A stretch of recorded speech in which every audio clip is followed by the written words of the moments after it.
जितका मीडिया या समाजाचा भाग आहे, जितकी अपेक्षा या मीडियाकडनं तुमची आहे, तेवढीच आमची ही सुद्धा अपेक्षा असते की माध्यमांसोबत तुम्ही उभं राहावं, माध्यमांच्या भूमिकाही तुम्ही समजून घ्याव्यात. फक्त पण एक गोष्ट आहे, याच्यातून मला एक गोष्ट कळली, म्हणजे जी नेहमीच मी म्हणतो की माध्यमांकडून अपेक्षा आजही आहेत. तुम्ही जेव्हा माध्यमांना हक्काने सांगतात की माध्यमांनी हे केलं पाहिजे, माध्यमांनी ते करायला हवं, याचा अर्थ अजूनही माध्यमांकडनं अपेक्षा आहेत आणि कुठेतरी त्या अपेक्षा पूर्ण माध्यमं करतील. थोड्या चुका सगळ्यांकडनंच होतात, प्रत्येकजण माणूस आहे, त्या चुका कुठेतरी समजून घेतल्या जाव्यात. दोन्ही बाजू असतात आणि हेच तर खरं लोकशाहीचं आपलं गमक आहे. लोकशाहीची हीच तर ताकद आहे की दोन्ही बाजू तिथे तेवढ्याच ठामपणे मांडल्या जाव्या, तेवढ्याच एक्सेप्ट केल्या जाव्या. मग अशी आमचा एक तरुण मित्र बोलताना म्हणाला की जेवढं बायकोचं लक्ष नसतं नवऱ्याकडे, तेवढं दुसरी बायको ही मीडिया झालेली आहे.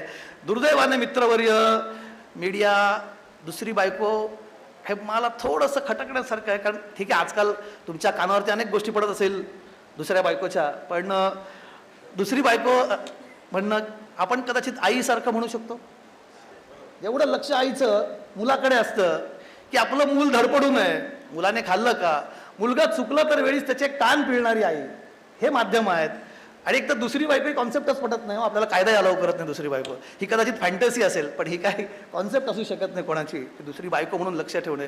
आई कदाचित मी म्हणेन तेवढाच हक्का नाही, कारण वेळ पडला तर माध्यमं त्यांची कानं पिळू शकतात, त्याला रागावू शकतात, दटावू शकतात आणि तेवढ्याच मायेने त्यांनी काही केलेल्या गोष्टी सांगू शकतात. दुर्दैवाने आमच्या नशिबी चांगलं सांगण्याचा योग फार कमी वेळा येतो. ही जबाबदारी राजकारण्यांनी घ्यावी, चांगल्या गोष्टी सांगण्याची आम्हालाही संधी मिळावी. अनेक सक्सेस स्टोरीज असतात, ओंकारजींची जशी स्टोरी आहेत, आम्ही तोही मांडण्याचा प्रयत्न करत असतो.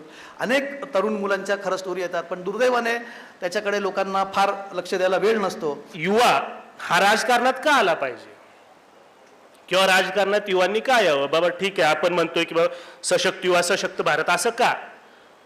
याचं उत्तर असं की आजचा जो युवा आहे त्याला प्रत्येक गोष्टीची माहिती झाली आहे, सोशली, टेक्नॉलॉजिकली, सामाजिक तसं तांत्रिक, दोन्ही पण गोष्टीमध्ये आज जो युवाला एक्सपोजर भेटलाय, यंग जनरेशन, आज मला असं वाटतं की काही गोष्टी मला माहीत नसतील, तसं मी युवाच आहे म्हणा, अजून काय म्हातारा झालो नाही मी, पण तरी माझ्यापेक्षाही जास्त गोष्टी तुम्हाला माहीत असतील. कारण आता कमलेशजीकडे आहेत, मीडिया, सोशल मीडिया एवढा स्ट्रॉंग झाला आहे आज की प्रत्येकाला प्रत्येक गोष्टीचं अवेअरनेस आहे.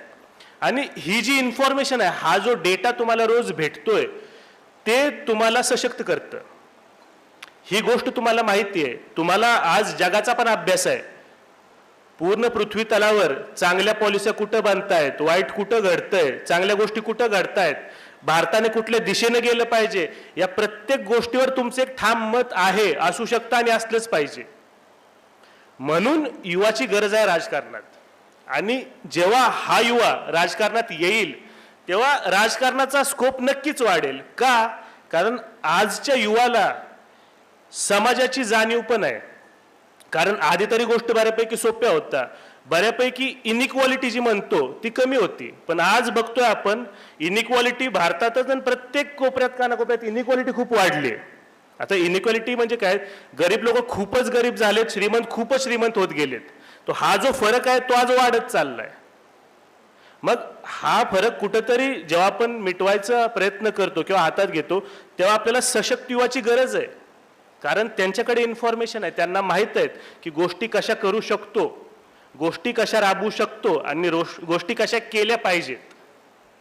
म्हणूनच ठीक आहे, तुमचं ग्रॅज्युएशन तुम्ही करा, व्यवस्थित करा, डिग्री घ्या, चांगल्या डिग्र्या घ्या, पण राजकारणात तुम्ही या.